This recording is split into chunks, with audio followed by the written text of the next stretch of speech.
शिवसेना ठाकरे गटाचे खासदार संजय राऊत यांनी एक व्हिडिओ त्यांच्या एक्स अकाउंटवरून पोस्ट केलाय, ज्यात अक्षय शिंदे याला पोलीस घेऊन जात होते तेव्हा त्याचे हात बांधलेले होते व तोंडावर बुरखा होता।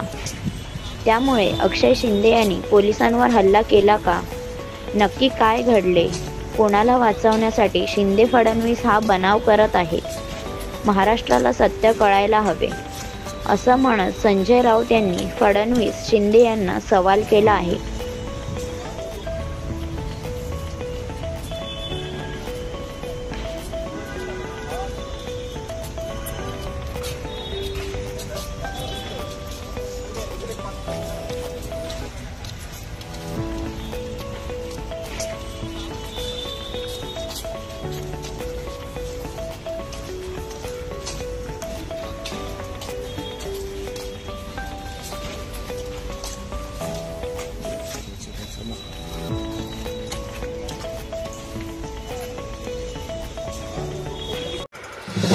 नवीन घडामोडी पाहण्यासाठी आजच आम्ही मुंबईकर 24 तासला लाईक करा, सबस्क्राईब करा आणि अपडेट रहा।